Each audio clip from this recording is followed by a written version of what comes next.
just call there, Cheryl. April, you ready? I'd like to call this meeting to order, the regular Town Commission meeting on June 22nd, 2021 at 7 p.m. Let's please all stand for the pledge. I pledge allegiance to the flag of the United States of America and to the republic for which it stands, one nation, under God, indivisible, with liberty and justice for all. All right. Roll call, please. Mayor Mayfield. Here. Vice Mayor Campo. Here.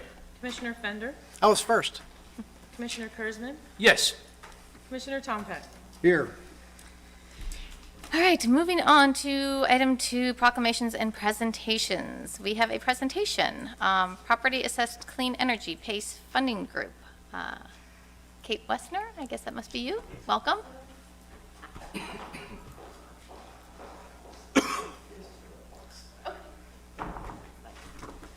Hello, Mayor, Commissioners, staff. Thank you for the opportunity to present to you. Kate Wessner, I represent Y Green Energy Fund. I'm one of the PACE programs, and this is my colleague here. I am Chris Peterson. I run government affairs for Fortify Financial, and the reason we're here today is actually Mr. Drummond reached out, expressing interest in having a PACE program here in Sewalls Point. So we're speaking with the city manager and our colleagues who are here to represent and answer any questions that you may have. So as Ms. Wessner goes through the presentation here, feel free to write questions down. Happy to go through anything that you all might ask at the end. Okay. Okay, thank you very much. So this presentation is going to give you an overview of what the PACE program is, and then at the end, if you all have any questions.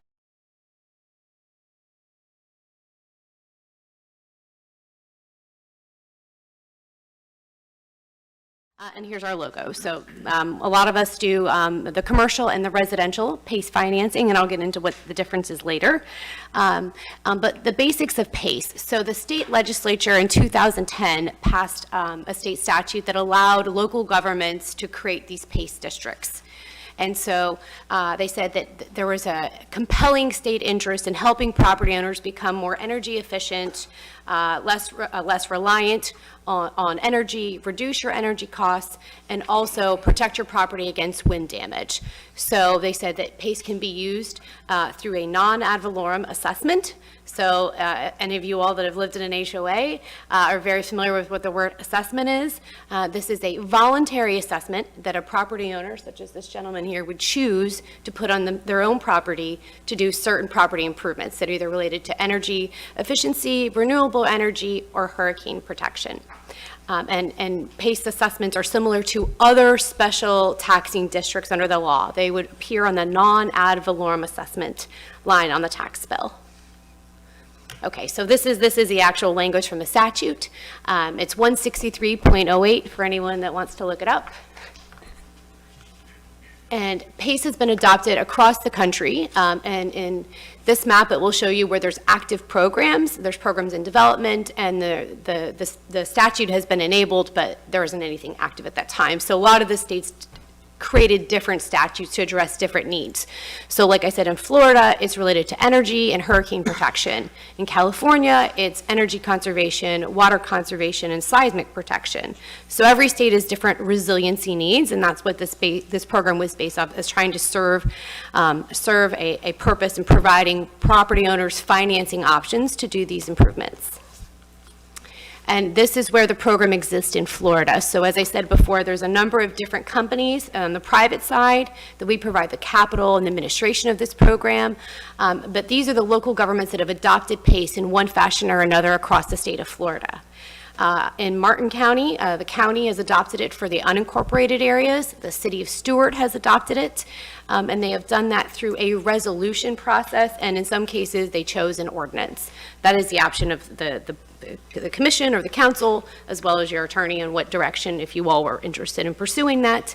But should a local government move forward with the PACE program, they would join a PACE district or multiple PACE districts. In the case of what we're advocating for is, if you're going to pursue PACE, please adopt more than one PACE program so that your residents have options to choose from. Okay, so PACE Program Administration. This is the PACE district, the taxing authority. The private side of it, we lend the money to pay for these improvements, and then we manage the process in which we place it with the tax collector. The tax collector gets the funds from the property owner, and then they pay us. So we're kind of administrating the program from that side. But it is a local government entity. So ours, for example, is the Green Corridor Board. It consists of local government officials, elected officials from cities that are on our board that founded our district. And some of the other programs, they have counties and cities, so it's a mix, but local elected officials do sit on these boards that administer the program. And they are 4 PACE districts currently in Florida. It is private capital repaid through a voluntary non-ad valorem on the property owner's tax bill. Okay, so this is just more of the organization. The state created the statute. There is the districts. There's the names of them. They all are referencing resiliency or energy or PACE, as you can see, or something green. And then there is commercial providers and residential providers, and we're just the private side of that will provide the capital to do this program. So we answer to these local government boards, these districts, as well as our local government partners that participate in the program. Okay. The benefits for residential property owners. The PACE financing will help that property owner cover the upfront cost. So an example of a roof or a solar system or impact windows, things that can be very costly for property owners to come up with a 50% down payment. PACE would give them the opportunity to start that project without putting a down payment. Sorry, I'm standing so close to the mic. So the property owner would not have to put a down payment. Their terms would not be based off of their credit, which I think is really important in today's world, that regardless of your credit score, your interest rate would be the same. So it democratizes what your interest rate is. I would say that some people will say, well, your interest rate may be higher than what I could get for a home equity loan or second mortgage or whatnot, and it's probably absolutely true. Please pursue other financial options that are better for you. Ours is just one option among many, but ours do allow no acceleration. It's fixed interest rates, so obviously compare and do your due diligence. And the financing can go up to 30 years. 30 years if the property owner is doing an improvement that has a life expectancy of that 30 years. So if it's something smaller like an AC unit, we wouldn't give a 30-year term for that. Let's see, and they're spaced out on your tax bill. So as a property owner, you choose, do you want to finance for 10 years for your roof when you pay it off early if you like, or do you want to do it for 30 years and give yourself more flexibility, depending on, it's your choice, but it just cannot go longer than the useful life of that improvement. Okay, and your interest rate would be based on how long you select. So let's say you chose the lesser, 5 years, I think is the minimum in some of the programs, and if you chose that, it probably could be as low as 5%. If you chose 20 years, it might be closer to 7%. And that's the only thing that your interest rate is determined on, is how long you choose to finance. Again, not your credit score, so I think that's important to keep in mind.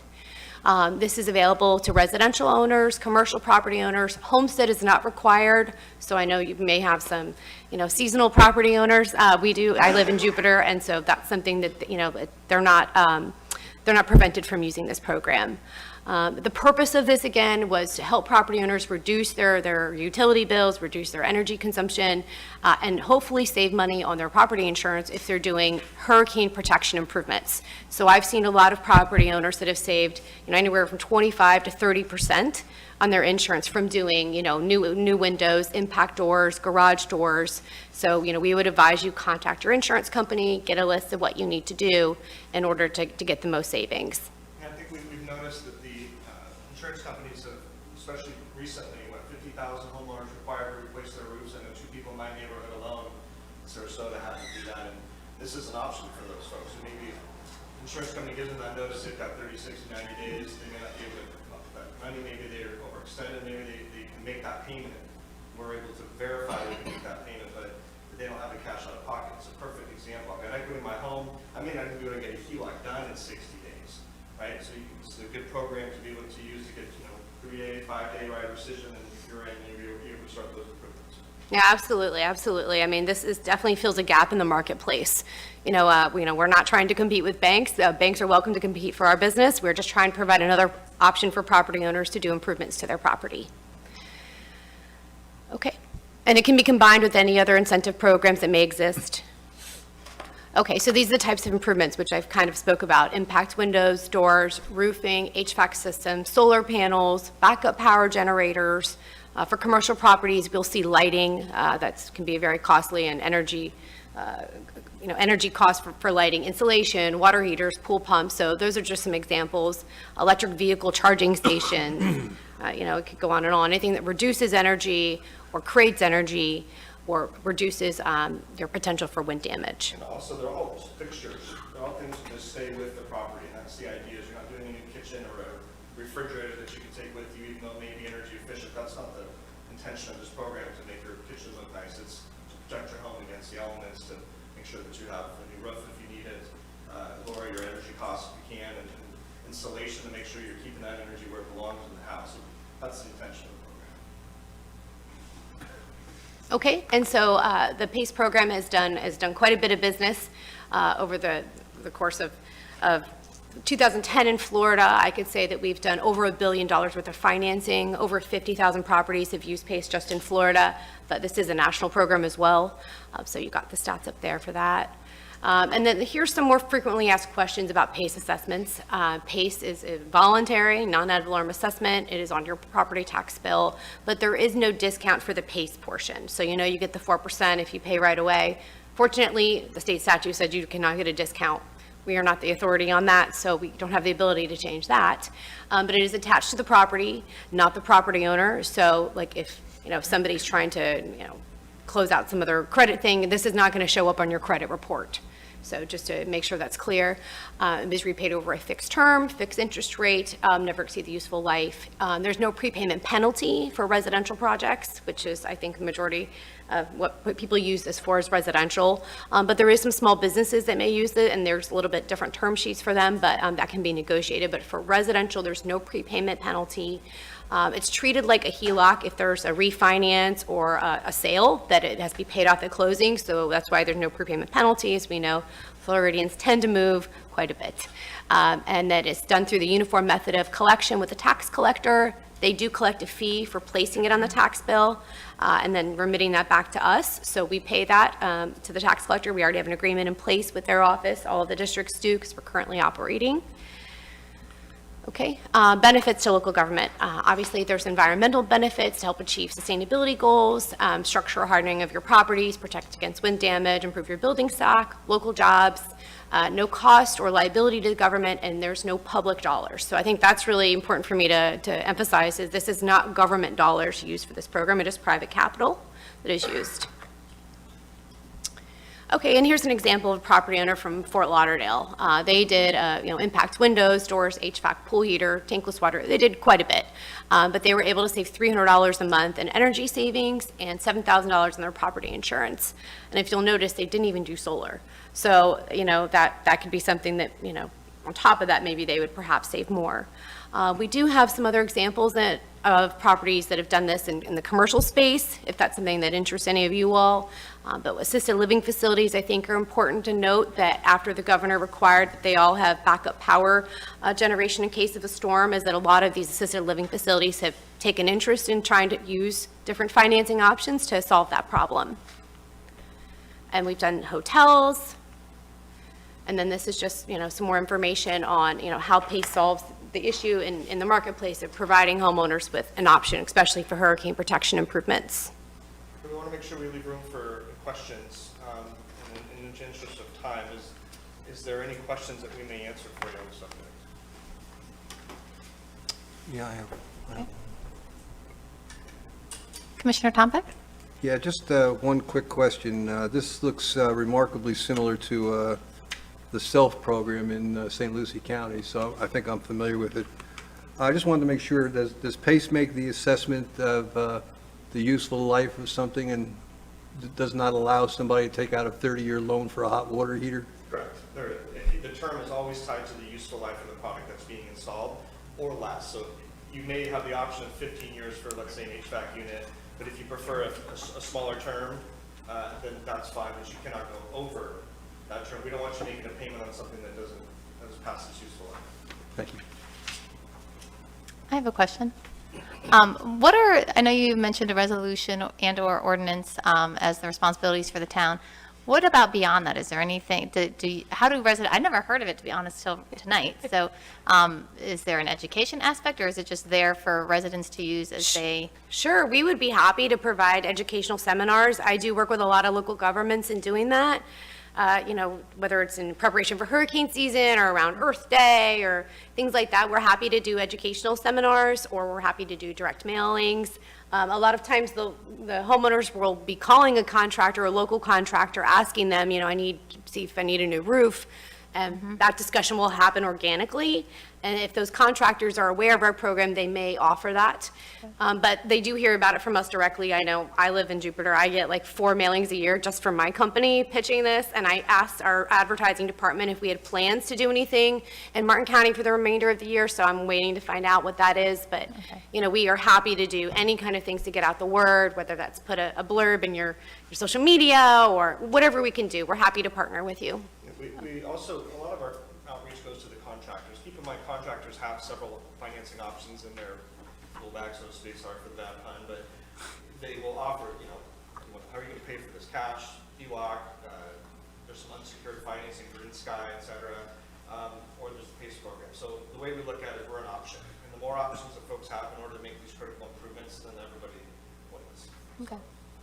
So the resolution is really just the only.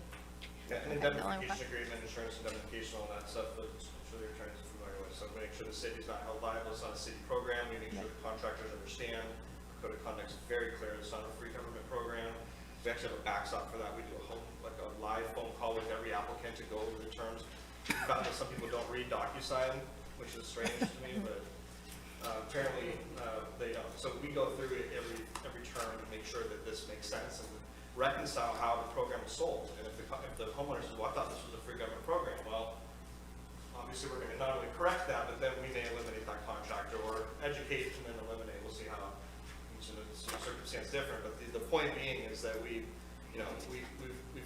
figured out ways to make sure that we're providing the most information up front to ensure that we have transparency and agreement throughout the process.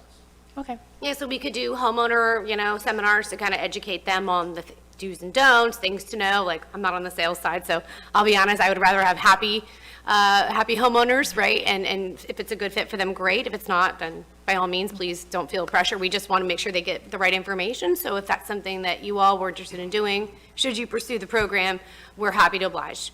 And, we can do that multiple times a year or whatever at your request. Okay, thank you. And any other municipalities in Martin County that? I don't believe we've approached the other ones quite yet. We've been working all across the state. We've got all of the Keys, Miami, Broward, Palm Beach, and other parts of the state, but we have not approached all the individual cities. But when there is demand from homeowners, like this gentleman here, that's when we move to try to pursue that with the local government. Okay. Yeah, we've got over 200 local governments in our program, and that's only about half of the cities, and so half of the counties as well. I think I heard you mention that Stewart is part of it. Yes, ma'am. Stewart in Martin Okay, County. okay. And you Okay. mentioned the SELF program. The SELF program is great, and we think it's an excellent program. Again, though, this just comes down to options. We want to have as many, the more options you have, the more aggressive we can be with our interest rates, our service levels are high. Basically having options is competition. Competition benefits the consumer almost every time. So. All right, thank you. Any other questions? All right, I appreciate the presentation. Thank you, Mayor. Thank you, Commissioners. Thank you. It's after the presentation. Yeah, we got it. He didn't get it before. All right, we are going to move on to number 3, which is public comment. And we do have a public comment. It was on the agenda item, but I'm going to put you into the non-agenda item. So if you want to come up for public comment, Mike and Theo. Did Yes. Mr. Drum? I'm sorry, what? Did Mr. Drummond? I didn't get a, did you want to speak? I didn't get a, I'm just going to observe for right now. okay. Oh, okay, I'm I didn't get a card. All right. Come on up, state your name and address for the record, and I think you know the 3-minute limit rule and address the commission as a whole. Yes, all right. Okay. Well, Madam Mayor, Madam Town Manager, members of the commission, thank you for the opportunity. My name is Mike Antile. I live at 18 Fieldway Drive. Longtime listener, first-time talker. I think I might have been in one meeting before. You might remember that issue. So I, in addition to some of the other business interests, I also own a solar development company. Martin County Solar is the name of the company. You might have seen it or heard from it. So there is a certain self-serving portion of this, but I can tell you, long before I owned this company, I've actually been a supporter of PACE going back to, I think, 2010. Is that when the law passed? It was 2010, right? It's been... Services. The commission voted and accepted the ranking during its May 25th, 2021 regular meeting. The contract before you today is the final negotiated contract for auditing services. The legal team authored, vetted, and approved the attached contract for your adoption. Staff recommends approval. Thank you. Is there any discussion amongst the commission? Commissioner So Campbell? the contract is tonight. Is the price fixed? Has that aspect been fixed with what they originally submitted, or is this just the contract that we're voting on? For the auditing services? Yes. This is the contract, which should include an exhibit with the pricing. Okay, was the pricing as they originally presented? I believe it was. Okay. Yes. Okay. Any other discussion? Made me question it. I'm thinking, yes, sir. I know Cheryl had, maybe we could ask Cheryl to confirm. Okay. I know you look over that stuff go through with a fine tooth comb. I see no other discussion. Can I get a motion to approve the auditing services contract? I'll make a motion to approve it. Can I get a second? Second? Call the vote, please. Commissioner Tom Peck, Yes. Mayor Mayfield, Yes. Vice Mayor Campo, Yes. Commissioner Fender, Yes. Commissioner Kurzman. Yes. All right. Moving on to the Grant Development Services Contract. Item B, that's item B, and number 1 is CapTech Engineering. Town Manager, will you please elaborate? This will cover all of your grant management or grant development services contracts before you. The March 23rd, 2021 grant services discussion allowed for clarity on the commission's support for grant writing. The commission workshop on May 11th, 2021 allowed support for the RFP process to create grant writing and development options. The goal is to garner opportunities at the local, state, federal, and foundational level. The request for proposals was crafted to include the desires of the funding needed by the town. Before you today are individual contracts negotiated and received from those respondents of the RFP. Staff recommends approval separately for each individual contract. And so you've already, that's for all of them? Yes. Okay. So the first one before you, Yep. and then the second one, Okay. speak to the, Discussion amongst the commissioners. Commissioner Campo. Just for clarification, this is slightly different than what we've done in the past because we have several folks that are helping us. So maybe you could just explain how you've envisioned different opportunities that arise and which of the 3 firms will be given opportunities, priorities. Yes, thank you. thank you, sir. For clarification, CapTech Engineering was ranked number 1. By far, they were the most reasonable, most valuable, and to make it easy, the cheapest for all areas of the work that they do. We also value the work that they do because it's right in alignment with the projects that we're doing. And so they were ranked from the committee as number 1. So they would have first right of refusal, basically. We'd be able to go to them, we work with them, and if there's a circumstance that would prevent them from working with us for grant development, and the only, for instance, I can offer you is potentially if there's a federal grant agreement where typically in a federal agreement, my attorney is nodding at me, they don't want the fox watching the hen house, right? So they want to make sure that everybody has a separate role. So in that case, we might be able to go to one of our other contracted, second ranked, third, and fourth, and be able to give them the options as well. Additionally, some of the contracts like Kimley Horn and potentially in the future, the last one, which was Sustainable Strategies, which I'm still speaking with and don't have it before you tonight, but still negotiating, they often work with federal groups at a different level. And so we may be able to hear from them opportunities that would interest us. And so if they bring that to us, then we would use them as needed. And so we're only going to be charged for the work that we request. And for a large contract, it will come back before you before we go in that direction. Was that the contractor that wanted a retainer at one Correct. point? So Yes. you were able to negotiate on a more of a as-needed?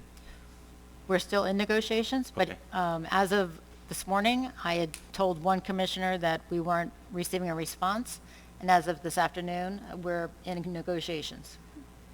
And so it would be for a very reduced scope of work, very focused.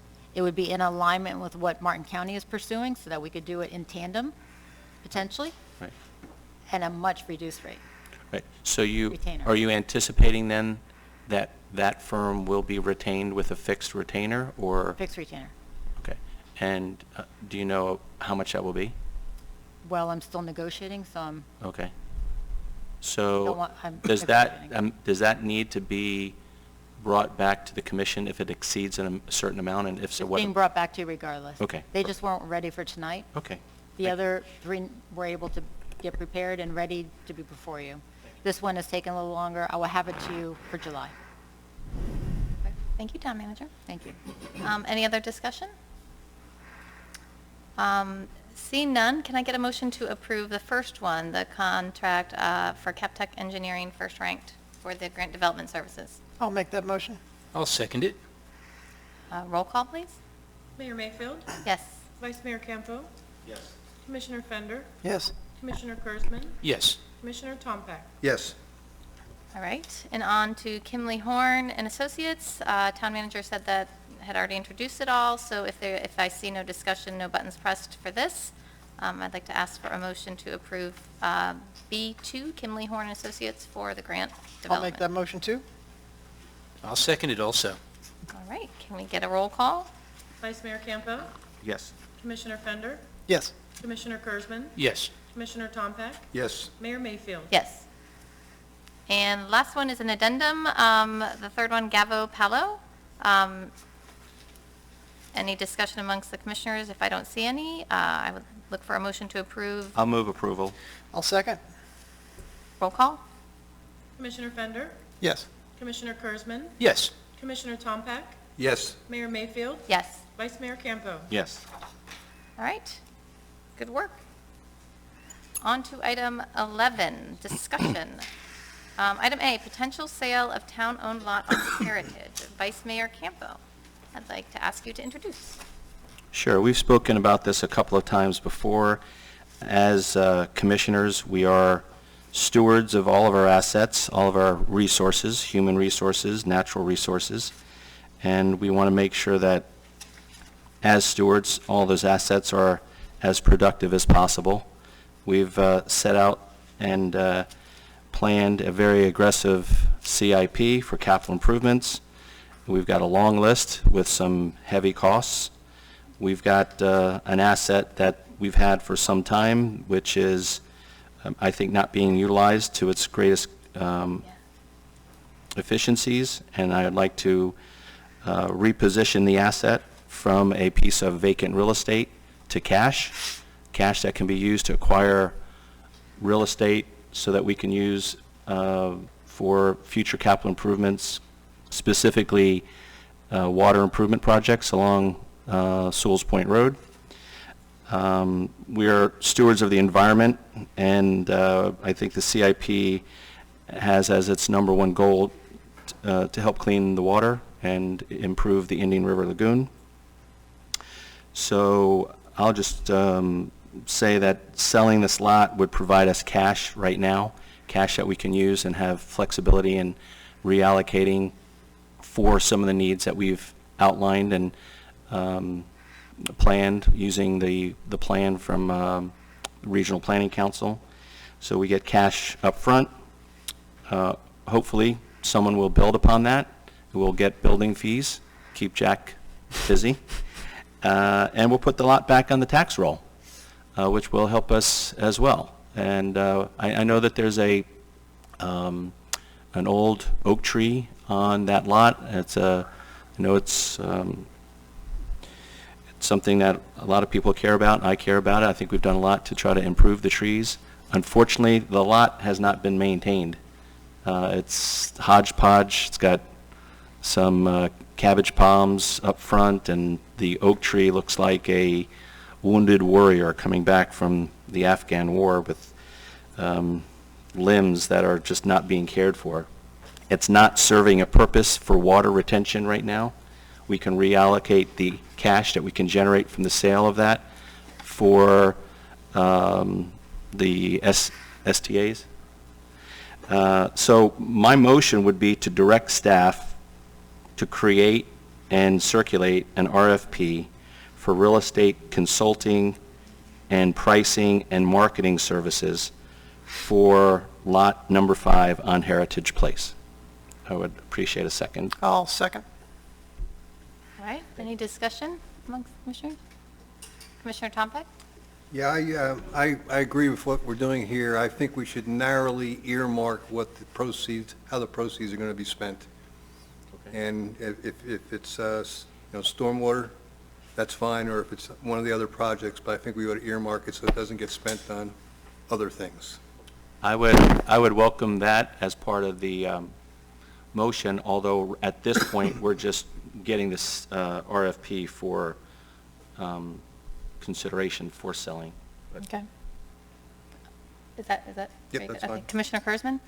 Yes, the thing I honestly feel, despite what a realtor might say, because there are very few lots that are not on the water right now, it's a rarity to find one, especially on the market, that hasn't been bought. I'd hate to see that lot go for a penny less than $600,000. I think we could get 600, to be honest with you. It's a nice lot. It's a big lot. It's on a nice road. It is a dead end. It's a cul-de-sac. It definitely is a lot more appealing than anything else that's on the market. And I think 600,000, you could always come down, but I'd like to see us start a little bit higher right now. The market's still a little bit crazy, and lots are a commodity here. There are no lots. We have something that's, I don't know of any lots for sale at the moment that are inland. So I think we really are in control of this. The one that's, where was it again? Is it Ridgeview and River Road? I think this went for 800,000. It was Ridgeland. Ridgeland, thank you. Yep. So, Okay. yeah, I commend you for doing that. Thank you, James. You're welcome, buddy. All right. Commissioner Fender? I was just glad to hear Commissioner Camerton mention that. I wasn't going to be as specific as that, but I was going to hope that this wasn't going to be a fire sale and that we were, hold on to it as long as possible, but, don't give it away, Glenn buzzed in here. Just a question of the Vice Mayor. When you're real estate consulting and market service, that include realtors? Of course. Okay, that's what I was assuming. I just wanted to Okay. make sure I got it. Right. Thanks. Thank you for the clarification. Okay, seeing no more comments, I'm going to throw in my Oh, two. Okay. I'm sorry, I didn't hit it, but. Oh, that's okay, Yeah, Commissioner Kurzman. is there any way we could put it up on the market as the town itself and save ourselves the realtor fees? Because if, let's say we do sell it for 600,000, the realtor gets 5%, that's 30,000 that we don't have to give to a realtor. And if we could put it out there that it's for sale, let's try it for 30 days, see what happens, see if we get any bites. I would put that to Glenn. Is that something we, I mean, meaning is that even an You option? theoretically could do that. Again, I'm not sure how a town goes about marketing without a realtor. You could, for example, put out an ad in the paper or put signs on it for sale by owner. So it's an option. It's a different option than the one that the Vice Mayor's motion is, but yeah, you can always say for sale by owner, essentially. Okay. Well, It's- since, If I could clarify, I have a feeling with the pride of some of the local realtors that they would be pricing their services very competitively. I think that there's certain bragging rights, and I don't think that we're going to have a fee of that large a number. That's the whole idea of an RFP, to throw the line out, see what kind of pricing we get, and let's just take it one step at a time. I'm open to that. Yeah, Okay. great, thanks. and Town Manager, since part of the motion was the Realtor, did you have any comment on what Commissioner Kurzman said in terms of if, he was saying essentially the work would fall to the staff if the town were to? Yeah, I agree that I think the RFP process, if we could get their best offers and have an opportunity to, in essence, negotiate what a percentage would be, they may not offer their standard 6%. And you never know, we might have people that come in and say, I've been here for a while, to Vice Mayor's point, and I want to do it for 0.1% or 0%, just for the pride of being able to do it. Or we may get no responses, but an RFP is probably the best way to start, and if we don't get responses that you feel as a board are adequate, and you want to move to that next level of utilizing the legal department to sell it, we can do it that way. Okay. All right, thank you, Town Manager. I wanted to, as I said, throw in my 2 cents. I personally, this is not something that I would rush into. I have concerns. The trees are one. I appreciate the thinking of ways to get money, because we need money, and it is, we're not in the real estate business. I understand that, and I appreciate that concept. I also think it's a bit disingenuous, the tree issue, in terms of we find residents, and we're very careful not to cut down a tree limb that we didn't own, and we own this one, and I wouldn't drove by, and odds are it would probably have to be cut down to build a home on that property. So that hurts a little bit, but I do understand it. And also the land's a valuable asset. We've always been talking about land. I always will be thinking of sewer, and I was like, wow, maybe we could put the vacuum house on there, and I envisioned trying to get towards sewer and not having a place to put it. So it just seems a little bit quick, like a little bit like a liquidation sale, like selling all our assets before we've really, so I was thinking more, discussing it in the future. But I do want to support the commission on this issue. This is not the issue that I'm going to get that caught up in. So I support what the commission, it sounds like you guys are all on board, so sounds good. Thanks for your comments. Commissioner Kurzman? Yeah, you did mention the tree. Can we also find out if it's possible to move the tree, and if they were able to move it, what would it cost? I don't know that offhand, but I imagine that expense might offset some of the point we're trying to accomplish in terms of selling it. So I don't know how, it seems right in the middle of the lot, and there was a resident that moved some trees, and I'm sure the town manager could give an estimate of the cost, but I think it's pretty steep. I think the estimate for the cost, Madam Mayor, thank you, was over $100,000 for the tree that they were looking at. The bigger concern would be what I learned about the root ball that needs to go with that tree. And so because the tree is so wide and in the center of that property, the root ball, to move it, it would still take up probably a third of the property. Once the property is sold, and it's in someone else's name, they have property rights. And if they show and they've developed a plan for a site plan, they have the right to remove it if it's within the footprint of that home. Maybe we'll get lucky, someone would want to build it around it. All right, call the vote. There was a motion and a second. Can I get called last? Sure. Mayor. Vice Mayor Campo, Aye. Commissioner Fender, Aye. Commissioner Kurzman, Yes. Commissioner Tompak, Yes. Mayor Mayfield. Yes.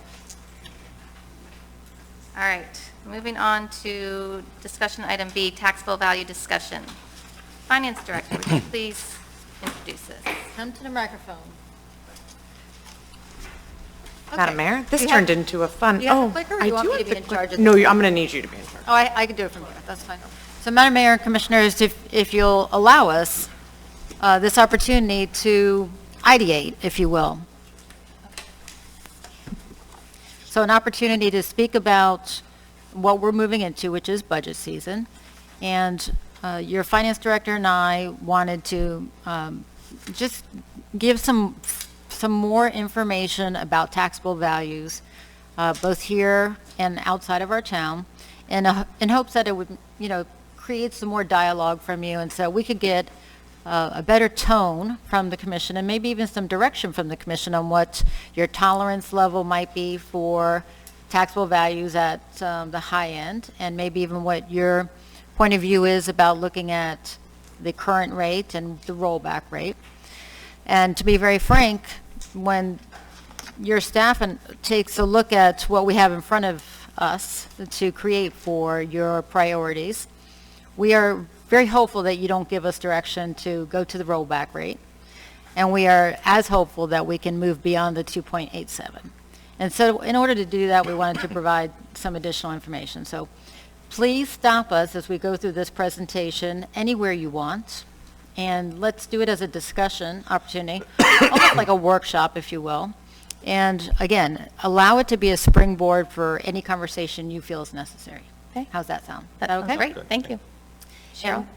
And and we just kind of put some of these slides together at 5:30, and so we're going to do this in a conversational kind of atmosphere and keep it at a very good tone where we can all gain some value from it. I like that. Okay, so what you have in front of you, the first slide, is the estimated tax bills for fiscal year 2021 and 2022. That's the 1 year, inclusive of all taxing districts.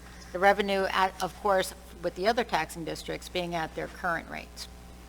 And so the way this has been set up for you, I'm going to use my arrow, my cursor. It's in a column form. So at the top is the assessed property value. So you get a chance to see what everything looks like with these designated and assigned assessed property values. So if you have a home within Sewalls Point that is assessed at $500,000, we go right down below, and at the current rate of 2.87 mils, that person's total bill is $8,370 a year. And so you see the same correlation, $750, which is close to the average median, to the median home value, and they're paying just over $12,000. A $1 million home, paying over $16,000. $1.5 million over $25,000, and a $2 million home at $33,000. And Mayor, I thought I heard a click, but if somebody wants. No, I'm sorry, that was my water bottle. If I could, though, Tammy, Just let me know. What's that? if I could just, Go right if I ahead. can clarify here too, just for the added point, because I know we only talk about it once a year, even though we talk about it a lot through the year. So we're talking strictly assessed value, which is different than taxable value. Okay, so the assessed value is also different than your market value. So after 33 years with the property appraiser's office, my father ingrained in me that market value was not the same as what you could sell your house for. And so generally speaking, just as an offshot number, it's usually about 15% less than actual sales value, and that's full market value. And then we move to the assessed, and so your assessed is, what the property appraiser is limited through Save Our Homes, and then through any homestead exemptions. And then your taxable is going to take out that additional $25,000 or $50,000 exemption that sometimes, that one applies to school district, and then the extra 25 is reduced from those that are homesteaded. So just a clarifying point of assessed is not the same as market or taxable. And I guess there was a There click was a maybe in there. question. Mr. Campo. To your point, I bet we'd all be surprised how many assessed property values might be as low as 250. I wonder if we could add another column there, and I wonder if we could get this document, out to the public so that they know what we're considering. That's just one thing. I'm a little confused on the memo. It says the estimated taxable value was an increase of 3.23%, but then down below it says 2.5%. So I don't have I did not print the memo, but so I know that the 3.5 was, that's the there is no preliminary. 3.5. Oh, I'm sorry, what was it? 3.23 or 2.50? What did we get bumped from the property appraiser's office? 3.2 is the estimated. July 1st, we'll have the actual tax roll. So then the number below on the chart where it says 2.87% change from previous year, it says 2.5%. Do you see that, Michelle? On the bottom? The increase in proceeds, is it that column there? Yeah. From the prior year, and it's a difference of So 2.5. basically, we're going to get $48,822 additional revenue if we keep the tax rate at the same. Correct. But next to that number, it says 2.5%. So that's an increase in your generated revenue. So that could be your additional homestead exemption, the other $25,000 that's going to come off of that assessed value, that assessed and taxable? No? That's the actual. It's not a big deal, but my question is, how much of a bump did we get from the property appraisers for overall taxable values for the town of Sewalls Point? Was it 3.23 or 2.50? 3.23. Okay, so the numbers below, you see the number below? Where it's, I do. I'm going to think that it's because we budgeted at 95%, so it's the difference between the two 95%, or no? I don't know. Okay. Now, we budgeted 95%, but didn't we also do a budget amendment bumping it up? Because We did not. We did not? You did, I recommended, but I didn't you get my did. way. That is, we did not. Okay, okay.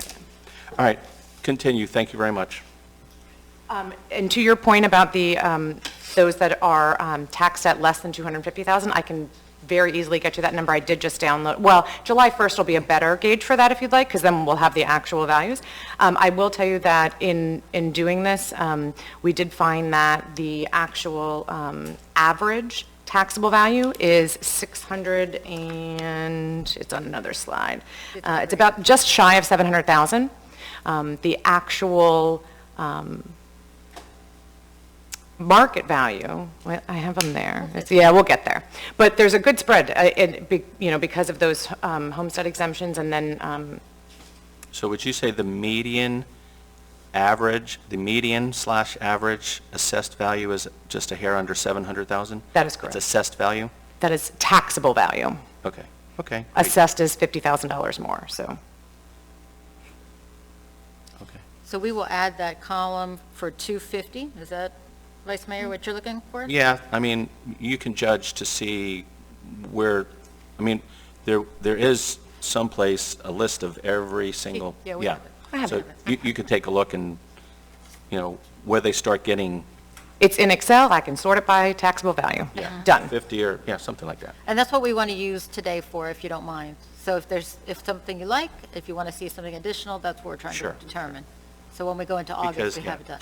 The concern that I've heard in the past with increasing the taxes is, or from folks that have been here a long time and have had, save our homes, keep them at a low rate.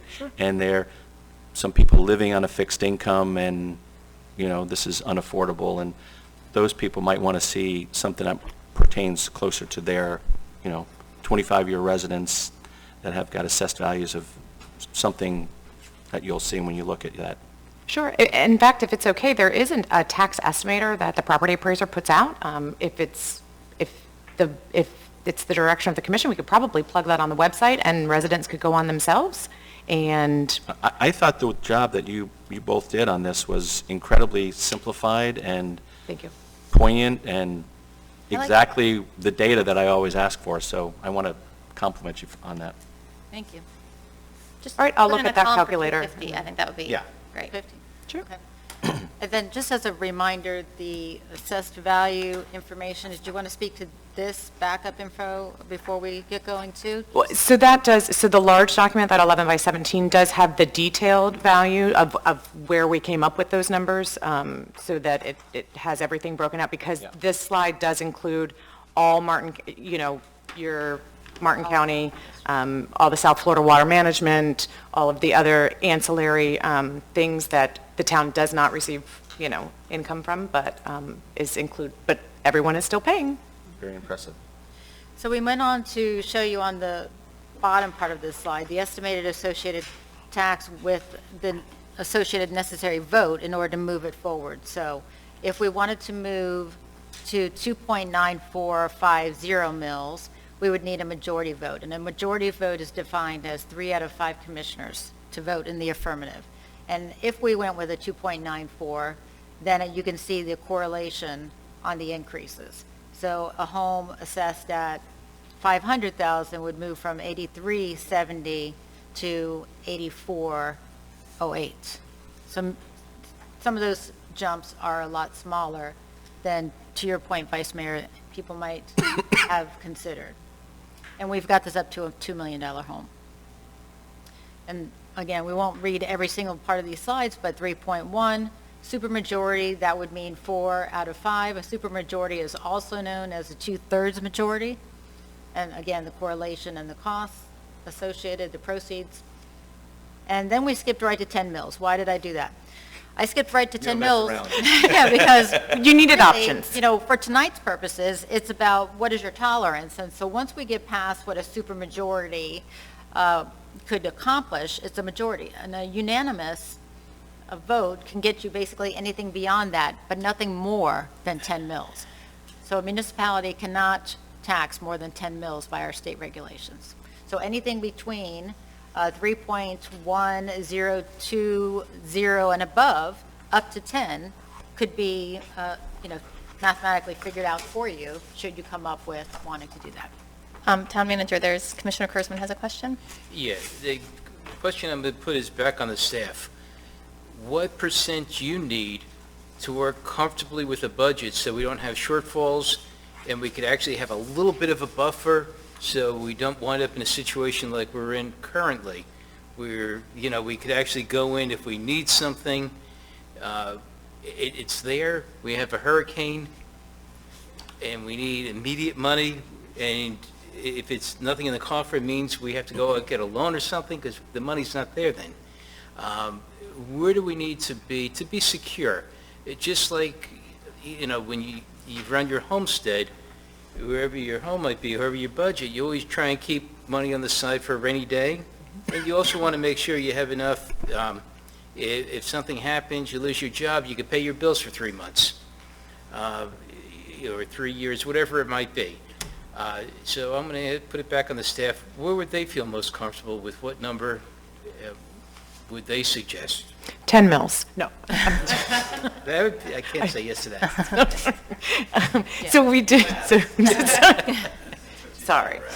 We do go through it a little bit further, so that was part of, and that is great feedback, and I appreciate that, because you do we need to know where we want to go, right, and how to get there. And so that is kind of the approach that we took with this presentation. So if you can maybe wait a few slides and we could get there, we're going to throw some options out of what you could accomplish if you chose different things. We've got some more slides to take a look at. Maybe Is you'll that have okay? to- And if we don't answer you in like the next 15 minutes, can we come back to it? Just because I think you'll like some of the options. Thank you Absolutely. for that. Take it for the ride around the block. Yes, the state. All right, so your next slide, Mayor and Commissioners, is the estimated town revenue for us. So again, to go back real quick, on this first slide, this was about the total millage and what the bill looks like for the homeowner at home for all taxing districts here in Sewalls Point. This slide, is solely the revenue that comes to the town for use in the town. And so the difference here, and Cheryl, why don't you take this slide? Sure. So if you look even just at that $500,000 column, so from the standard 2.87, which we currently are, it would move that needle from 1435 to 1473 by just a majority vote. And then if you felt comfortable going to the supermajority, the homeowner would see an increase of, let's see, 65, I can do that in my head, right? Yeah, just over $100. And then, of course, we showed the 10 mils because you have any option, in between there, just so that there's an understanding of what options you have on the table as a commission. So, go ahead. I'm sorry, there was a It's okay. question Oh, from sorry. Commissioner Tompeck before, so. We can wait till she finishes the Okay, slides. okay, all Sorry. right. Any questions on this slide? Okay. All right, so what if I lived somewhere else, right? And so we tried to anticipate and remember some of the questions that the commission posed to us along the way. And so based on an average taxable value of $687,932, which is the average in the town of Sewalls Point, we worked out what it looks like for the other areas within Martin County. And then towards the bottom, also included unincorporated St. Lucie County, City of Port St. Lucie, and the City of Fort Pierce. And so in that second column, you'll see the proceeds that the taxing district will receive based on a taxable value of $687,000. And then in that far right column is total proceeds from all of the taxing districts. So if you notice, so you can rank yourselves in terms of total millage or actual municipality millage, but either way, you can see that Sewalls Point is still on that lower end of taxing. So in Martin County, it doesn't get to 20 mills total, but in St. Lucie County, you can see it's 20 for unincorporated, nearly 25 for the City of Port St. Lucie, and over 25 for the City of Fort Pierce. And so, the average home in Sewalls Point is offering proceeds of just over $1,900. for all the services that they receive within the town. Any questions on this slide? We get these. Yes, we're gonna take what you like and use the items that you like for the final presentations too. So we're gonna keep moving. Okay, so that's great information, but so what, right? Like, how does that apply to us, and how can we use this information for the benefit of what we're trying to accomplish? And the commission just spent 4 months creating a priorities list and expanding on what they want to get accomplished for the residents. So what if we took that information and started to think more what ifs? Outside of what if I lived somewhere else, what if we actually were able to complete South Sewalls Point Road CIP plans? What would that look like? Now, the big assumption on this slide is that we actually receive HMGP grants or some type of grants that offer 75% funding. So I want to just kind of start off with that assumption. Okay. And we've been pretty fortunate so far, and it's been going in that direction. And there's no reason we shouldn't, because it is the best business case for resiliency in Florida. I'll say that over and over again. So as you know, Phase 1, Parts 1 and 2, just consider that paid for. We're already taking that funding and obligating it to it. Phase 1, Parts 3 and 4, we've got it broken out, estimated at 1.8 and $1 million respectively. So here's our match, the town match. It's about 450 for Parts 3 and 250,000, so total of 700,000. And then we rounded up on Phases 2, 3, and 4. This information has come from previous presentations you've received from Grant Manager and from Joe Capra along the way. So a total assumption for town's portion of the cost, if we completed just the resiliency portion of lifting the road and the outfalls, of 3.7. We have some ancillary resiliency projects as well that are categorized as in the short term. And so those I highlighted here with the master stormwater study, the septic to sewer with the survey and designs for South Sewalls Point, and the electric conversion for that area by the banyan trees. Those are within 5 years, and that total comes out to just over 1 million. But there's these other two that town engineer and I go back and forth on, will it be needed within 5 years or 10 years? So I wanted to call it out, because I really think it's probably within 7 years, and that is replacing some major seawalls within the town, and then Island Road Bridge replacement.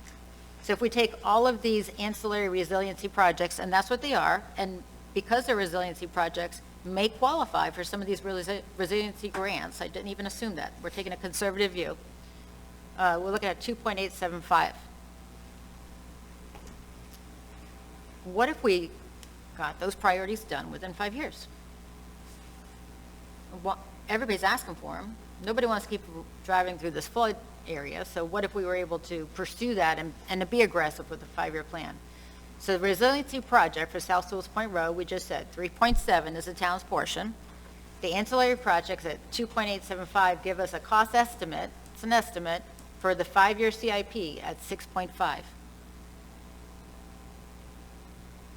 But listen, we can't forget about the maintenance, okay? I wanted to make sure we didn't, forget about it. We're all in tune with the fact that when is that build out? Meaning when you get all of your resiliency outfalls and everything in place, we are looking at a $600,000 bill a year just to maintain. Not bad,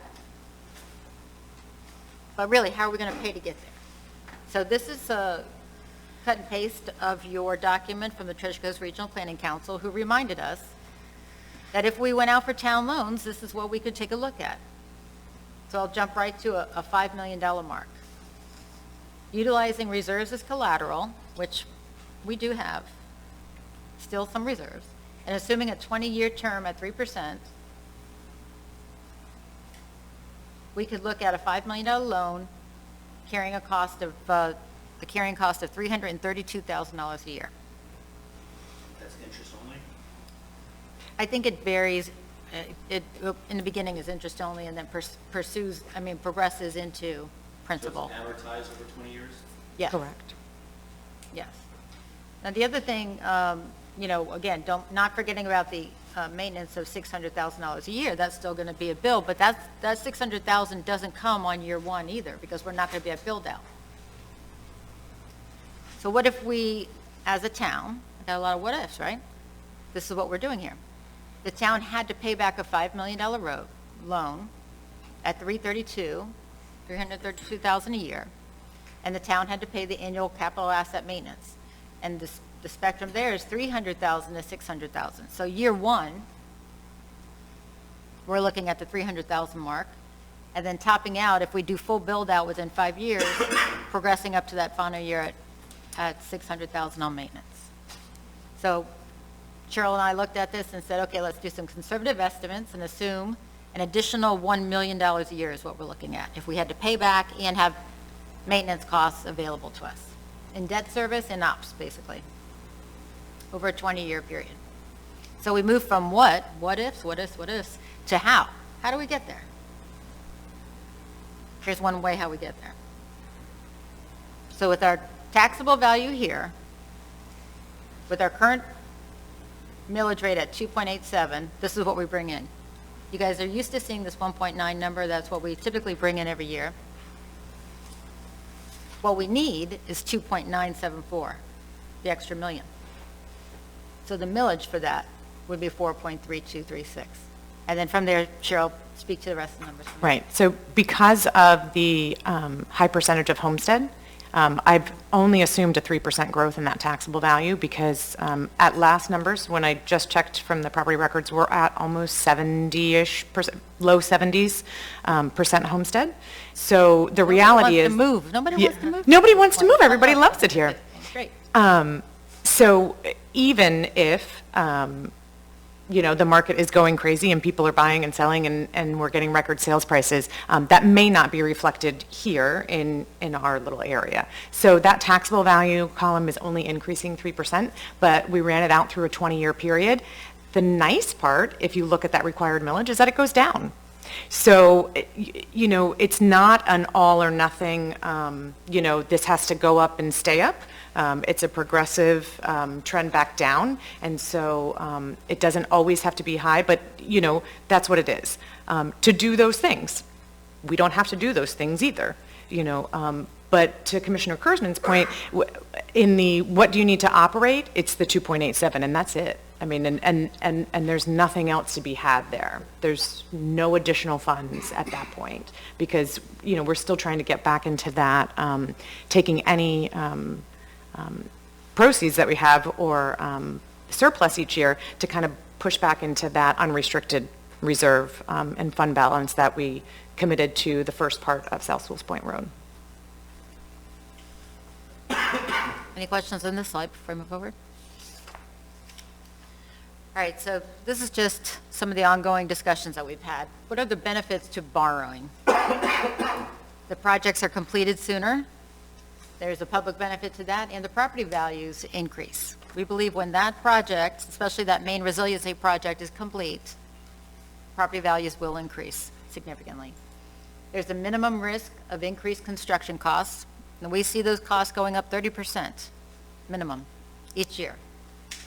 Environmental stewardship, we can continue to be the vanguard of clean water initiatives. We'll be out in front in Martin County for our environmental stewardship. The marine industry will benefit, and the regional economy will improve. And today's rates on everything, construction, interest rates, et cetera, will be applying, and not tomorrow's. And that's our conversation so far with you, so. Just a quick one. Open I it think up. this is great, just in terms of giving us stuff to work with and options and a lot of data and great charts. So thank you, Cheryl and Michelle, for putting this together. Just want to say that. Commissioner Fender.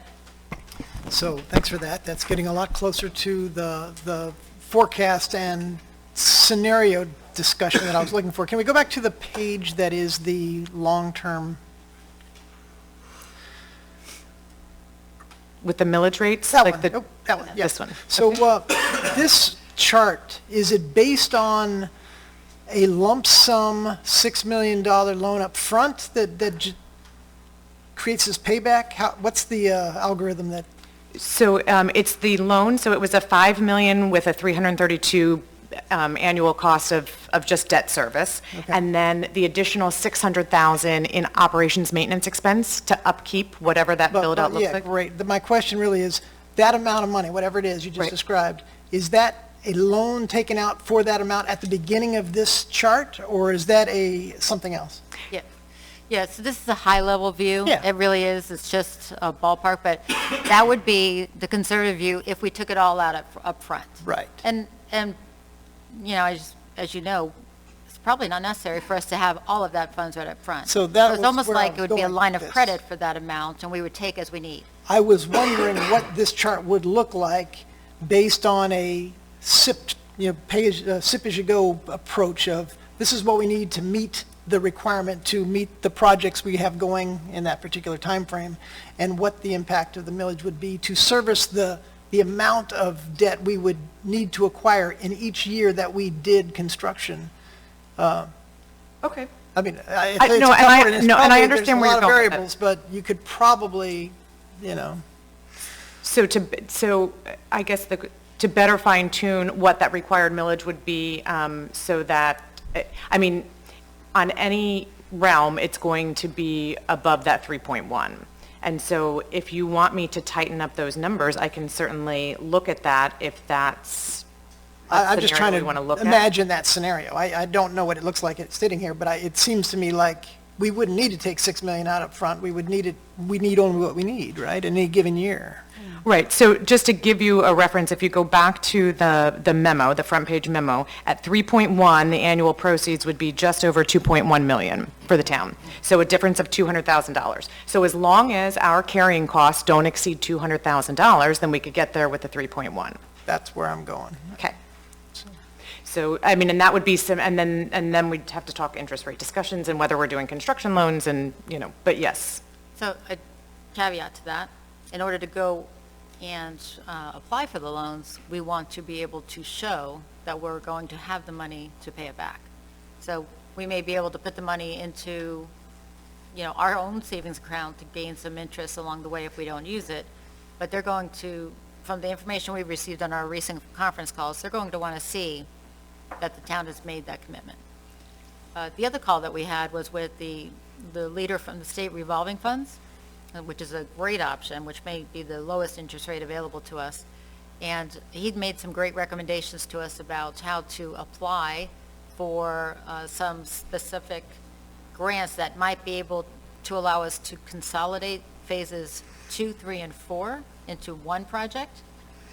And so having that loan would enable us to put it out to bid for as one project and shorten that timetable, and then do it underneath the state revolving funds. So all of that are options that would give us a better result. We took the one that we felt was the most conservative, just to give you a view. Okay, thank you. Commissioner Tompak? Yeah, there's a couple of things. First of all, thank you very much for putting this together. It's very interesting. I think, Commissioner Fender, when we talk about, kind of financing as we go here, the risk with that is the interest. And the interest is going to change, and probably not going to change for the better, unfortunately. So I think you're better off biting the bullet once and getting a good interest rate.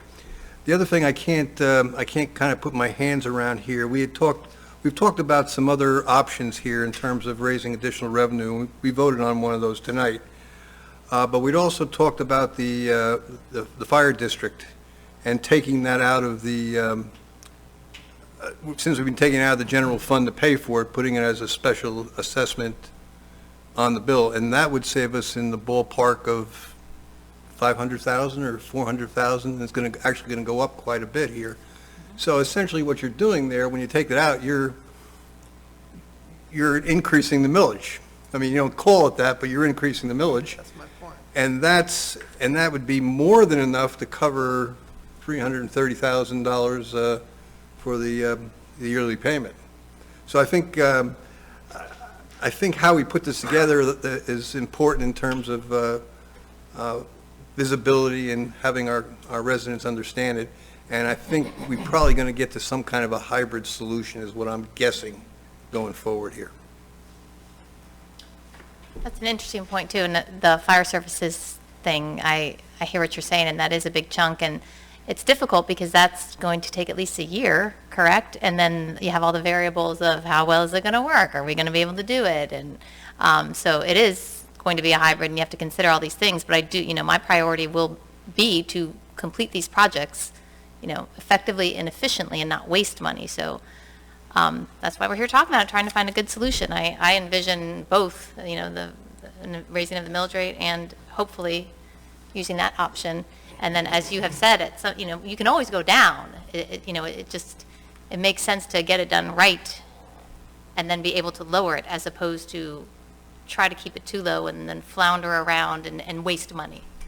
Commissioner Kurzman? Yeah, I agree with what Commissioner Tom Peck said. We do need a fixed rate. So you definitely can't get into variables and stuff. It's good, so this way it's easier to budget. I don't like anything that's variable, especially when you're on a budget.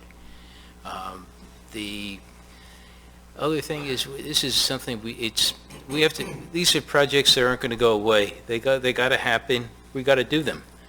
And we're going to have to bite the bullet on this. I know at one time we had the opportunity, but that's already gone. It was 0.52% to get a loan for a lot of these projects. I don't believe that's on the table anymore.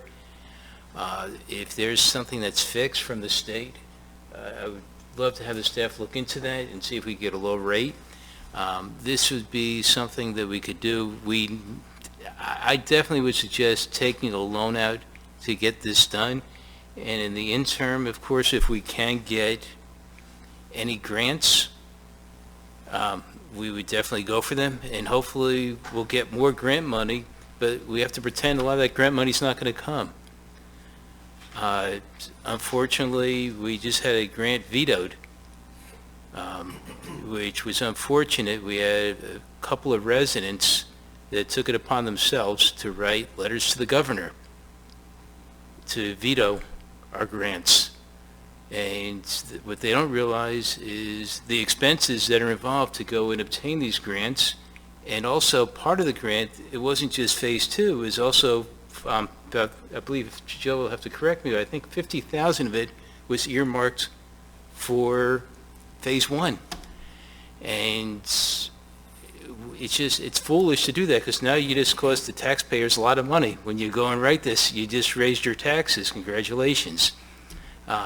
Some things just aren't well thought out. But this is something, if we take the loan, then we apply for the grants, and we move forward with these projects. This is something, as I stated before, we got to move on, and it's not going to fix itself. The infrastructure needs to be fixed. And this is our opportunity to finally get something that's long overdue. And it takes a lot of guts to do this, to tell somebody your taxes are going to go up. But when I'm looking at the rates, and what we're talking about, a person with a $500,000 home going from 2.87 to 3.1020, you're looking at $116. It's less than $10 a month to have the taxes go up to get these improvements. I'd like to see what the rates would be, what it would cost for like a $500,000 home if we were to go into what you feel would be comfortable for us to accomplish these projects. And it gave me a better idea, and the commission a better idea of what it's going to cost the taxpayers. I know some of the old residents that are in here that have been here for, just like James, I've spoken to them, and they've been here for 20, 25, even 30 years. But when you see what their homes are assessed at, some of them are like $300,000. And, they're going to be affected, but, nobody wants their taxes to go up, none of us. But at the same time, how many times have we been asked, why do I have to drive through salt water to go to my house? Or why is my garage flooding? And, you look at the guy over on, it's a Crane's Nest or Heron's Nest in Sewalls Point Road. Just recently, we had a heavy rain. His garage had a couple of feet of water in it. And that's the way he's got to live. Then you see the people in Riverview, they're constantly flooding out. Pineapple in Sewalls, they're flooding out. I can't say, when all these other places were flooding just in the last month, we always flooded around Mandalay and Margarita, we did not flood. It's working. not even a puddle. That's good news. It's working, the project, and I want to see it work for my neighbors that live further north up the road now. I think it's something that's important, and this is forever. Once we do it, it's there, it's in place, and it's there for many years to come. And this is where the tax increases are worthwhile. It's, you know, I just hope everybody can understand what I'm saying. Thanks. No, you're welcome. I understand. And before I get to Commissioner Campo, maybe to Commissioner Kurzman's point, you know, with, you have on the charts, put in a few numbers that have been thought through, rates between 3.102 and 10. Sure. You know, maybe more similar to the ones up here, so you can just see easily how much. Commissioner Kurzman, is that good? Is that? Yeah, I just Okay. want to see where the staff is comfortable, and, you know. Yeah. No, you that's feel fair. it'd That makes work sense. best. Okay, all right. Commissioner Campo? Well, I want to thank staff for clarifying a very complicated situation. I think seeing the possible long-term goals that you've outlined is a good visual. A lot of things would have to happen before then, and I think there are a lot of assumptions made, but at least we're seeing some big picture. The 4.3 number is 50% higher millage. And I'm kind of a student of campaigns, so I keep everyone's campaign literature. I think everyone's got fiscal conservative on their postcards. I think I say responsible. Okay. I don't know about 50% and that, but I mean, it's a tight walk that we have to walk. And you know, the trick is, to me, making sure that all the extra revenue that is raised is bona fide for road improvement and river improvement. And that's why I've been, on one hand, I like seeing the data, and I think that we've come a long way. I think hiring Kim Delaney was a great idea. I think having this information, but I hate to see money spent on paperwork and office employees and studies that, you know, are not asphalt and not STAs. And, you know, voters don't like having things dangled in front of them. The Children's Services Council, who could be against that until you see how much money they spend on their overhead?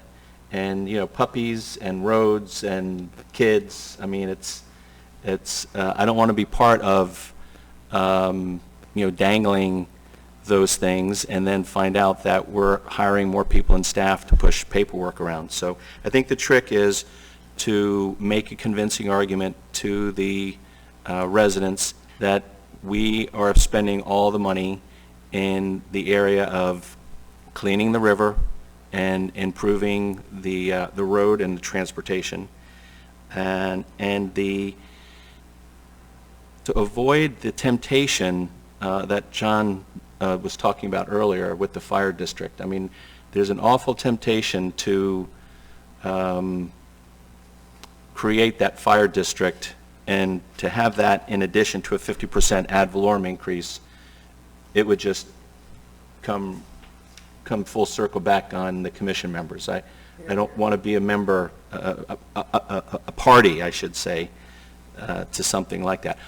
What I would say for tonight's conversation is that I don't think any of us would be in favor of a rollback of 2.82, and if us saying that tonight would help the staff as far as planning and not having to do more renditions, I think that might be something that, you know, at least we could try to make your lives a little easier. And I'm not trying to make your lives difficult, you know. I mean, people are sensitive. I think, you know, Martin County might go up. School board just had 2 increases.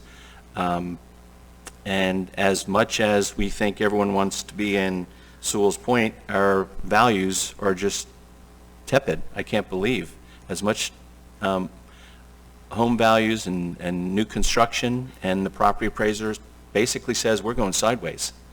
If you take the amount of increase and you do the math of new home construction, the property appraiser is not showing any appreciation in Sewalls Point properties.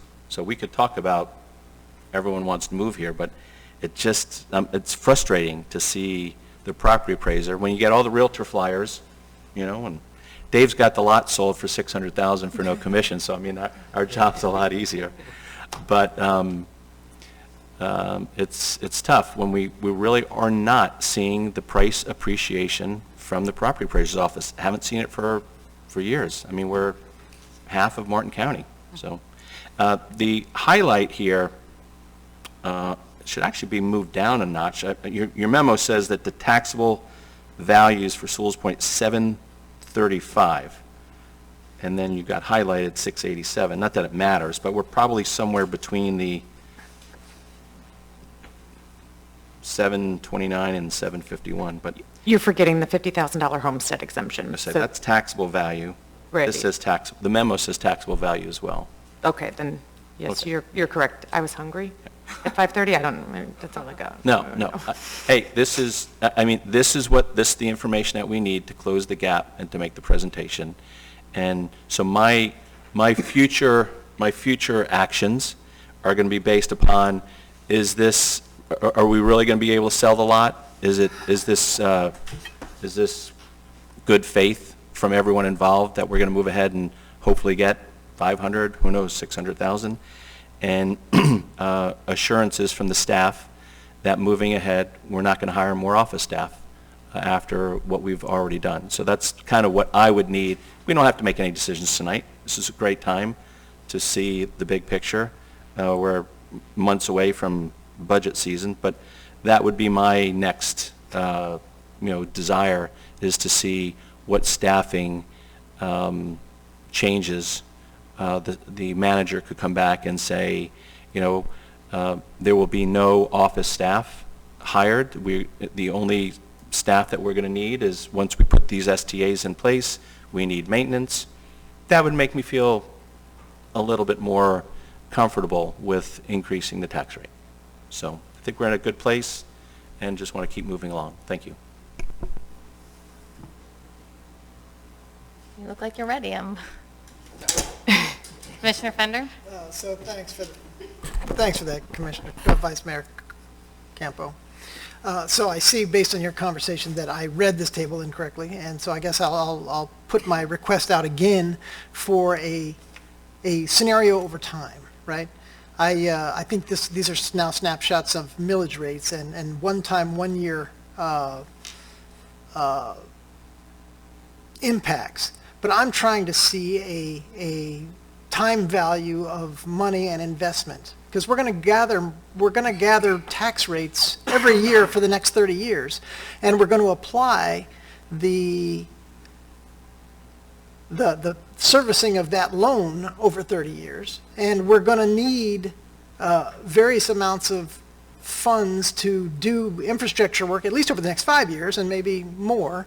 And I'm not suggesting that we take a variable rate loan. I'm suggesting that maybe we take multiple loans over multiple years, right, yes. So, and maybe the rate goes up over time, but I don't know that there's value in having $6 million sitting on the side that we're servicing that we're not going to use for 5 years, right? That just seems semi-wasteful, but my point is, I don't actually honestly care how we do it. I just think that there are some various scenarios to consider, and I think we all want the same thing. We just want to find the way to make the most intelligent, most efficient, most cost-effective approach forward when the decision comes to make the decision to do any kind of tax rate this year if we have to do it, and then also what does that mean for the tax rate next year, and do we ever get a rollback, right? I mean, I looked at this as, oh wow, decreasing millage rate, but that's not what this was. That's just the way I was hopeful that this was a multi-year chart, and it's not. It is. It is a multi-year chart. It is. It's a 20-year Like, the next chart. year would be less. Okay. The next year So, would be okay, less. I hope The it next is. year- All right, yeah. so when I heard him speak, then I started to think, oh, maybe I looked at this wrong. Maybe this was just a various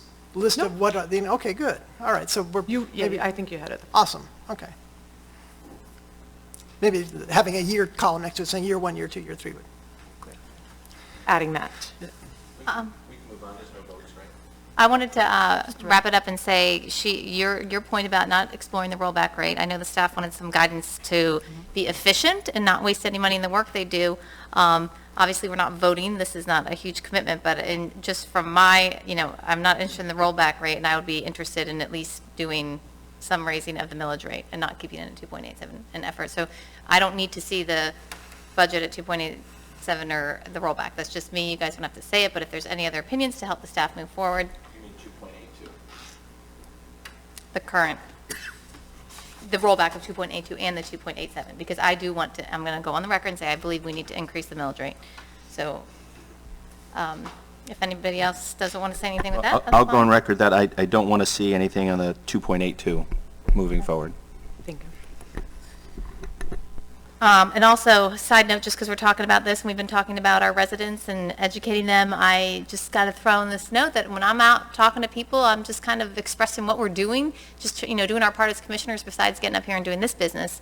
All the people that we interact with, I tell them what's happening. You see this project, and just kind of helping sell it, doing our part. And I have been pleasantly surprised that people do not freak out when I say, well, we might have to raise the millage. A lot of them don't even truly know that we have the lowest rate in Martin County. And so there's a lot of education and opportunity for at least us commissioners to be talking to our residents. Absolutely. Town manager, is that enough guidance, or were you looking for more, you and Cheryl? Well, I think that we can move forward with this. We're not going to move to create anything with a rollback rate, is what I'm hearing. I think everybody understands that the priorities have been made. I think that we should make something that's around this required millage of 4, and I don't know if there's going to be anything after that number 4 for a staff presentation purposes, meaning that's what staff believes in order to accomplish the top priorities that the commission has outlined in a reasonable amount of time. Because, truly, we've outlined these priorities, and if we're saying we can get these done in 5 years, but the commission is choosing not to, then the follow-up question will be, how long do you want to take to accomplish these capital improvement plans? Because then what we need to do is start to consider what long-term looks like. So if you're saying, no, we want to take 10 years, then we're probably going to have to ask for some outside consultant help. I mean, I want to get the detail that Commissioner Fender wants, which is, if you're saying you want to take 10 years to get this resiliency project done, then I'm going to need somebody really, really good at math to anticipate what it looks like for increased costs of goods over that 10-year period, cost of construction, potential interest rate increases, because anything less than that it's a high-level view like what we presented to you today. And anybody can make the argument that it's arbitrary. And so, this is a generalized approach. This is how we budget. It's not written in stone. And I want to address with you the fire services contract piece. So it will take this entire year to process, just moving in the direction of potentially establishing the assessment, which means that we don't gain any benefit from it this year other than speaking about it. So we'll be at a minimum next fiscal year, the 2022-2023, before we can even establish that benefit. And so if you all raise it, I'm just saying potentially raise it, and then choose to, when you separate it out, reduce the millage rate, you can. It's always a policy decision by you. It's always dynamic, and you're the body that makes those final choices. The great opportunity about separating out that fire district assessment is that as the increases happen with the contract, because as you know, they go from $517,000 to big jumps, and we're overnight going to be to a $763,000 contract per year, and then it moves up from there, then that escalator can be put into play on that separated out millage rate, assessment. And so, so you're not having to continuously raise the millage. Okay, thank you, That's the Town benefit. Manager. Commissioner Fender? Well, that took me in a different direction, but trying to remember what we were talking about before that point. But to that effect, I guess I'll just state that I still feel that pulling out the fire assessment out of the millage rate is somewhat disingenuous. I mean, we can say we have a 1.5 millage rate, but then we pay $700 in fire assessment. It's funny money, right? And it also doesn't put pressure on us to keep that millage rate down and to negotiate strongly to keep that fire assessment low, you know? So I just think the math is disingenuous, right? I mean, if we raise our millage rate every year because we have cost of living increases for salaries, I don't see that any different than having to raise the rate of the cost of a fire contract we have as well. That's part of our increase, and it really hits our millage rate, and how we pay it should be clear. We don't need to mix it all up. I know this is everybody has their own opinion, but I'm just saying, I don't see the value. Warren Buffett's never splits his stock, and his stock is at $33,000 a share, so. Madam Mayor, Yes. Town manager. I wouldn't pretend to be Warren Buffett. I wish I could. We both, I guess. I would say, you're saying it's an opinion thing. I would like to share that I don't think it's disingenuous. I truly believe it's good governance. And, it's, honestly, when I went through my graduate degree and my MPA, that's like 101. Good governance 101, let the people know what they're paying for, right? And when you create a special assessment like that, they know exactly what they're paying for. When you create the opportunity for them to see when they're paying in what it's going to, the fire service contract, and when they have to pay more, it's because the contract goes up. That's clear. It's very clear. If you keep it in the millage rate, you're going to be paying about $1 million a year for your police department, and then you're going to be paying about $750,000 a year for your fire district, and you're bringing in $2 million a year.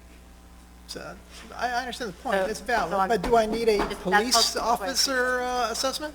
I mean, do I need to break every single expense I have? No, it's your policy. I'm just trying to help you have good Oh, governance. yes. Yeah. I agree that it could be considered disingenuous if somebody wasn't properly That's the wrong word. educated. Maybe So- that was a bad touchstone word. I wasn't meaning to be derogatory. I'm just saying, my point is that if I start there, it's a slippery slope. Now I have to break out every single expense we have, including the police department and our staff salaries and our office supplies and our fire department. To me, it's all part of the. I just want to make sure we're Right, saying the right things, Madam Mayor. Yeah. And the other option, I just want to make sure we say clearly what happens. You had said, when we raise the millage rate, it's because the salaries go up. And truly, in the last 7 years, you haven't raised the millage rate, and salaries have gone up. And so while salaries go up because CPI goes up, and our police officers' roles expand, and so we have more duties for them, we have less people working. And your average salary on your administrative side in the last year and a half has diminished quite a bit. So we are much more efficient than we've been in the past. Good point. Thank you, Town Manager. Commissioner Kurzman? Yeah, two things to touch on what Commissioner Fender mentioned. One is, if you're looking at it that way, I mean, it's also our Board of Education, but that's not built in, thank God. It isn't our fire department, it's a fire department that we subcontract to. They're not part of Sewalls Point. Everything else is on that at Sewalls Point. This is not we have no control That's a good on way to it. look So at it. I'll buy that argument. That's the only reason why I would say that. And, as I mentioned in the past, previous places I've lived, the fire department in all my homes was always broken out separately. It was always a separate entity. This is the first place I've ever seen fire included in the local tax bill, which I found pretty interesting. Me too. The other thing I want to go on is the 5-year resiliency plan. I would suggest we do it. And what's happening now is salaries are going way out of hand. It's hard to get employees. Materials are skyrocketing. It's not, I don't see it coming down anytime soon. I think it's going to get higher and higher. The government just printed a ton of money to give out to people, which creates inflation. And I don't know how to reverse that. I don't know if we ever are going to reverse it. So things are only going to go up. I would say do the 5-year plan. Let's go with that.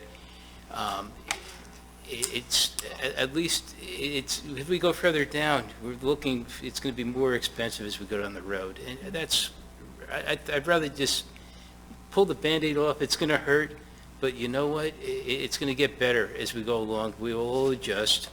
I'm not a proponent of raising taxes, but I'm also not a fan of just watching everything deteriorate before my eyes, and I don't like driving through salt water to go to my home. Yeah.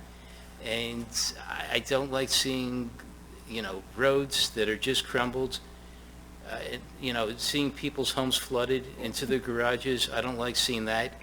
And they're taxpayers, and the taxpayers deserve better than this as well. It's unfortunate, and like I say, nobody wants to raise taxes, but things do need to be fixed. And I agree. Good points, Commissioner Kurzman. Now, Commissioner Fender, do you want to wrap it up? I know we'll have a lot of Wrap it up. opportunities. to So talk I was about just, this. he reminded me what we were talking about before we detoured on fire. You would ask how, based on the scenarios discussion, how to draw a scenario on how much, whether it's a 10-year time frame or a 5-year time frame, based on what we want to get accomplished. And my thought is that it must somehow tie back to Dr. Delaney's strategic plan. I think we put those columns in short-term, medium-term, long-term, so whatever those brackets are is what I think you should probably connect the dots with, right? And that is That's what I helpful. used tonight, yes, sir. Oh, okay, all right. All right, excellent. Madam Mayor, Let's- may I ask yes. if this works for Yes. everybody? Yes. What if for July, we give you a like a high-level view summary of 3 different options for potential budgets, which would include 2.9450, which would be just a majority vote increase, the 3.1020, which would be the supermajority, and of course, and rather than bring you back a 10 mil one, why don't we bring you back the one that was the 4.3? And that would be 3, just high level. We wouldn't have to put a lot of work into that. And then you could get a feel for what that looks like. And that would be 1 month prior to you having to make final views of a budget that's actually Okay, Finish. I'm blowing up here, Commissioner Fender. So isn't that working backwards? I mean, shouldn't we drew the scenario of what we want to accomplish and see what backs into the millage rate that Sure, results in? 4.32, that's what we gave you tonight. That's the back end. Okay, I guess I haven't been convinced of that yet, but okay, maybe. All right, I'll, Commissioner Campo? think we need to keep looking at the 2.87. yes, exactly.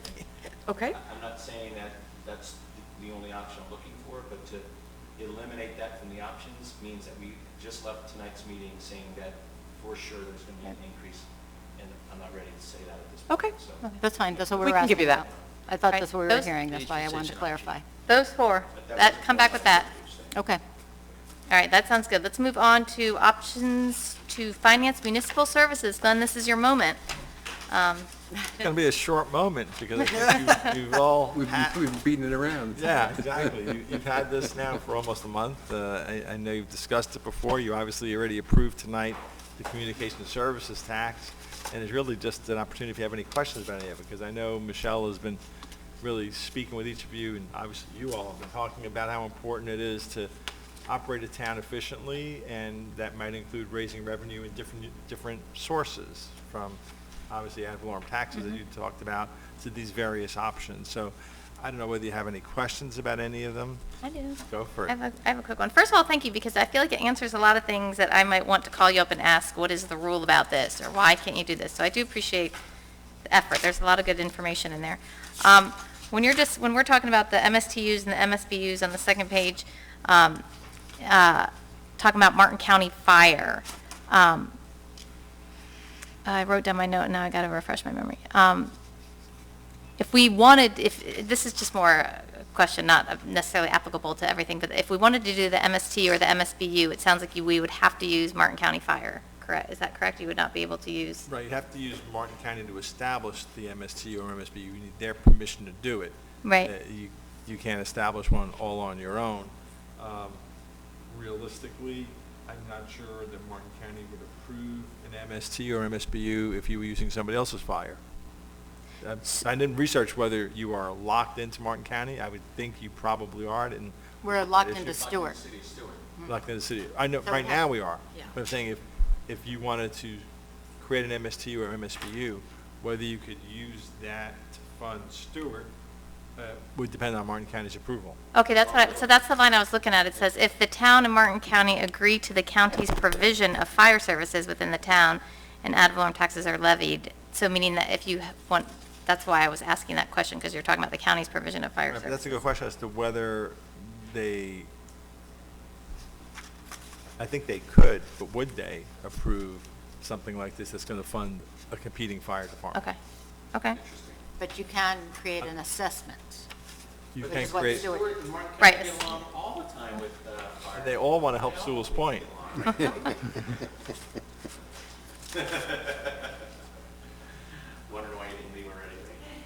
And then my other question, I had written a little more elaboration on the public service tax, but I don't know if we're going to talk about that at a workshop or something. I don't know what the appetite is. I don't know if I have the appetite tonight to get into Oh, that. really? Okay, let's go. Well, I just would like to give you, it's only 8:45.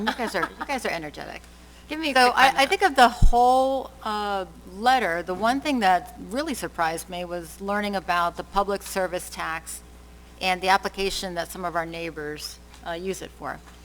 And then potential future uses too. So while we don't have a gas station currently in Sewell's Point, nor do I think that will ever be, there may be an option to, in the future, have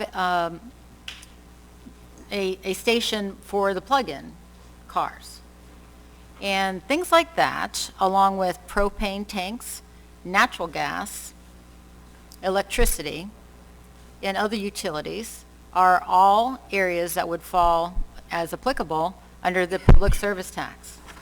And so a major city close to us, Port St. Lucie, for instance, they have their FP&L charges like everybody else. They also collect the 6% franchise fee like everyone else. But FP&L also collects an 8% municipal tax there. That goes right back to Port St. Lucie. So they actually collect a higher tax than the franchise fee on that same utility. So that's just one example of how they apply that one area of what we consider to be a public service tax. But the state allows that for every utility piece. So in our town, we have a lot of propane tanks. We have natural gas potentially in the future, and potentially we have the hybrid options or for the plug-ins, if the area across the way decides to put something in. And those are things that we can consider for the future, and I think we should. And so what those fees are, in essence, are user fees. If you use that service, you will be assessed a fee. And those user fees can come back into the town, almost like what sales tax does, to help for the sustainability of operations within the town. So I hear the desire of the commission is if a millage rate has to increase, they want it dedicated to capital projects. And so these other ancillary options for revenue would be what the town would rely on for sustainability long-term for the administrative portion. Okay. And the reason that's important is we have to look at the fact that you have me as your full-time person, and I have one other full-time person as an administrative person, and she takes care of the building and a whole bunch of other things. That's it. Your finance director is part-time, your clerk is part-time. Fortunately, we have a full-time building official now, and he creates the revenue. So, be thankful for the work that guy is doing. There's no way that you should anticipate at all. I need to say it. No, this is fact. This is Hold on, I was listening to what you were fact. saying, excuse me. That we should not anticipate that we will be able to work with $20 to $30 million of grant work and the contracts and the construction that goes along with it with that low a staff. So I don't want to in any way present something that you might hear me say wrong. I can't promise you that staff needs will not continue to increase. There may be a day where you need another full-time person, yes. Okay, thank you, Town Manager. I appreciate her telling us what she needs from her perspective, because I don't work on the staff, I'm not in charge, so I like that, but we're up here and we get to make our decisions, so I do like the relaying of information, such as whatever spin you want to put on it, I like the relaying of information, and we still make our decisions. What did you say, can you elaborate the Port St. Lucie with the electricity, you pay the franchise fee, I understand that, we get ours, so they're taxing it again, and this is that something that, it says the purchase of electricity. So this is going to sound dumb, but I mean, we pay our bills. Is that our purchase of electricity when we pay our bills, or are you just talking about the electric thing that you were talking about? As Michelle's saying, it's the vendor that collects it. So on Right. FP&L's bill, there will be an additional, if you impose a 8%, picking a Right. number, they will add that to the bill, and then they will remit the money to us, just like the propane company. So these taxes are collected by the vendor. Right. You have to send it up to the Tallahassee Department of Revenue, and then they let those vendors know, and they're supposed to collect it on the bills on our behalf. What's the difference between that and the franchise fee that? Well, the franchise get. fee is what you're paying, FP&L is paying you for the privilege of providing electricity in the town. Okay, so the utility's paying that? Now, it's almost And like when then- you buy gasoline, there's a tax on the gas. Yeah. That some of it goes to the local government. But it all goes back to the customer essentially, right? I mean, if FPL's paying it, your rates are going to be essentially, right? You're going User. to, right, your FP&L bill would go up, let's say for a $100 FP&L bill, it would go up to $108, and you'll yell at FP&L. But it's really the town that's going to collect the $8. And I'm Okay. not sure if FPL charges an administrative fee for, any of that. We didn't look into that Okay. in detail, but you'll be the one receiving the funds. Okay, no, I got that part. I was just curious how it looks when you look at it, because I think we all get annoyed with all these, you think you have a low bill, and then you look at fee, tax, you're like, oh my God, I got it. Anyways, just a conversation piece. Is that what you wanted to say? Yes. Okay, all right, thank you, Glenn. Town manager, what were you looking for this, in terms of wanting to, well, I know it was Glenn's piece, so do you wanted the It public was, services again, it was a packages? discussion opportunity in case there were further questions that you wanted to vet while the attorney is here, since, we don't always have him on a workshop, so this is a good time for that.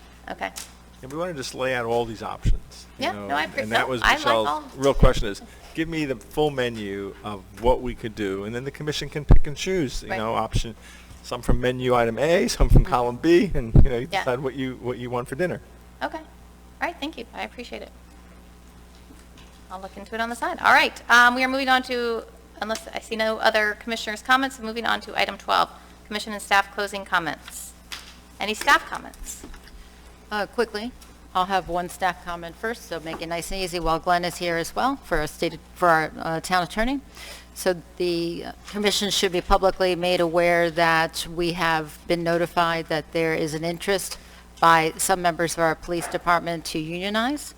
It's very simple. We have to give a response within 20 days, and your town will do that within 20 days and keep you posted. Thank you. Just wanted to give an update because we did bring before you back in November a budget amendment and a request for Farrar Construction to do the work out at Rio Vista and Riverview Outfalls. That was some Hurricane Dorian damage.